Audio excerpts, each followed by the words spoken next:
শ্রী রামকৃষ্ণ কথামৃত বরাহনগর মঠ তৃতীয় পরিচ্ছেদ নরেন্দ্রের পূর্বকথা। মঠে কালী তপস্বীর ঘরে দুইটি ভক্ত বসিয়া আছেন, একটি ত্যাগী ও একটি গৃহী।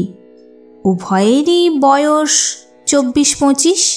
দুইজনে কথা কহিতেছেন।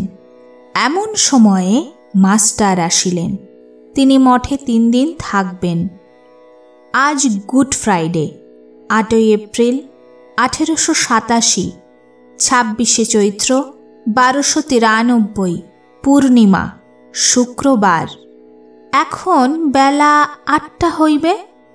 মাস্টার আসিয়া ঠাকুর ঘরে গিয়া ঠাকুর প্রণাম করিলেন।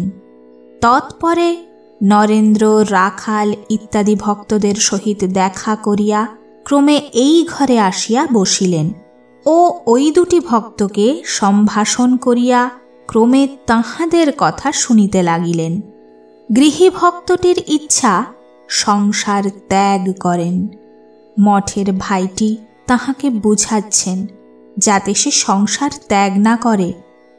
ত্যাগী ভক্ত: কিছু কর্ম যা আছে করে ফেলো না, একটু করলেই তারপর শেষ হয়ে যাবে। একজন শুনেছিল তার নরক হবে। সে একজন বন্ধুকে বললে, নরক কিরকম গা? বন্ধুটি একটু খড়ি নিয়ে নরক আঁকতে লাগল। নরক যেই আঁকা হয়েছে অমনি ওই লোকটি তাতে গড়াগড়ি দিয়ে ফেললে আর বললে, এইবার আমার নরক ভোগ হয়ে গেল। গৃহী ভক্ত: আমার সংসার ভালো লাগে না। আহা, তোমরা কেমন আছো? ত্যাগী ভক্ত: তুই অত বকিস কেন? বেরিয়ে যাবি? যাস কেন? একবার শখ করে ভোগ করে নে না। 9টার পর ঠাকুর ঘরে শশী পূজা করিলেন। প্রায় 11টা বাজিল। মঠের ভাইরা ক্রমে ক্রমে গঙ্গা স্নান করিয়া আসিলেন। স্নানের পর শুদ্ধ বস্ত্র পরিধান করিয়া প্রত্যেকে ঠাকুর ঘরে গিয়া ঠাকুরকে প্রণাম ও তৎপরে ধ্যান করিতে লাগিলেন। ঠাকুরের ভোগের পর মঠের ভাইরা বসিয়া প্রসাদ পাইলেন। মাস্টারও সেই সঙ্গে প্রসাদ পাইলেন। সন্ধ্যা হইল।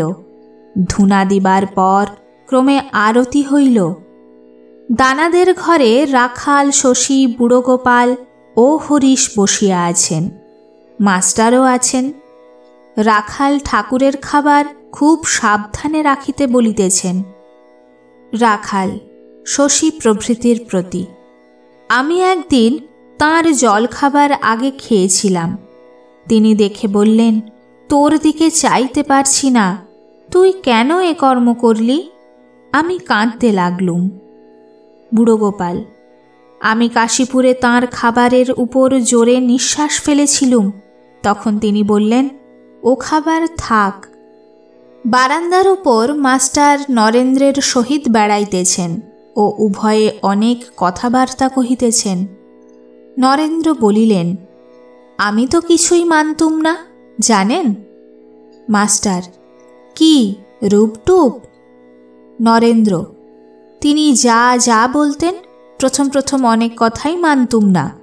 একদিন তিনি বলেছিলেন, তবে আসিস কেন? আমি বললাম, আপনাকে দেখতে আসি, কথা শুনতে নয়। মাস্টার: তিনি কি বললেন? নরেন্দ্র: তিনি খুব খুশি হলেন। পরদিন শনিবার, 9 এপ্রিল 1887, ঠাকুরের ভোগের পর মঠের ভাইরা আহার করিয়াছেন ও একটু বিশ্রামও করিয়াছেন। নরেন্দ্র ও মাস্টার মঠের পশ্চিম গায়ে যে বাগান আছে তাহার একটি গাছতলায় বসিয়া নির্জনে কথা কহিতেছেন। নরেন্দ্র ঠাকুরের সহিত সাক্ষাতের পর যত পূর্ব কথা বলিতেছেন। নরেন্দ্রের বয়স 24, মাস্টারের 32 বৎসর। মাস্টার: প্রথম দেখার দিনটি তোমার বেশ স্মরণ পড়ে? পরবর্তী অংশ আগামী সপ্তাহে।